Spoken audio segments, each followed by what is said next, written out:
Effectivement, ça bouge beaucoup à la direction de nos établissements culturels. Le point du jour est à voir arriver une nouvelle équipe, composée d'Éric Massé et d'Angélique Léran, qui tous deux forment la compagnie des Louma, qui vont s'installer à partir de cet été. On va faire quelques travaux dans le théâtre du Point du Jour pour renouveler les gradins notamment.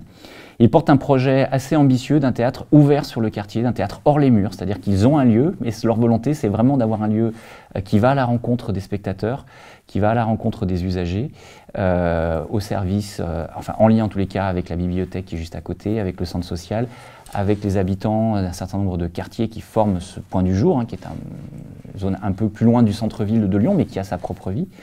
qui marquent aussi un théâtre de textes contemporains, c'est leur registre, et de textes engagés sur un aspect ou sur des aspects sociétaux. Donc c'est comme ça qu'ils veulent ouvrir ce théâtre, avec une réflexion également sur les différents langages, que ce soit les différentes langues, le patois, le français, les langues internationales, mais aussi les langues des signes, et donc avoir une programmation qui met en avant cette diversité de langues, cette diversité culturelle qui forme nos sociétés. C'est effectivement Stéphane Malfette qui prendra ses fonctions dans quelques semaines à la tête des Subsistances, qui amène son regard tel qu'il peut le porter aujourd'hui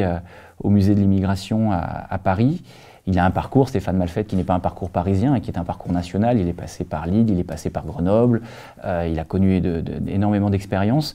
Son projet est vraiment de s'inspirer, de continuer le travail qui avait été fait par Guy Walter et par Cathy Bouvard aux Subsistances, dans ce lieu laboratoire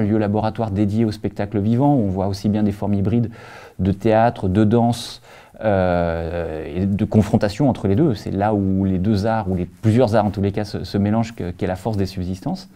avec une volonté donc de garder cet ADN, mais de travailler aussi plus en lien, plus fortement avec l'École nationale des beaux-arts qui partage le site, et donc de mêler art visuel et spectacle vivant, de renforcer aussi la place des arts numériques, qui commencent à faire une petite intrusion aujourd'hui avec le Festival Mirage, avec le Labo Énervé qui sont sur le site, mais l'idée c'est de structurer, de monter en puissance sur la création numérique, et puis d'amener dans son carnet d'adresses un certain nombre de propositions innovantes en termes de temps fort, de festivals, d'accompagnement de projets, tels qu'aujourd'hui les Subsistances accompagnent le Lyon Street Food Festival et d'autres projets. Donc l'idée c'est de continuer à être cette pépinière culturelle qu'est les Subsistances aujourd'hui.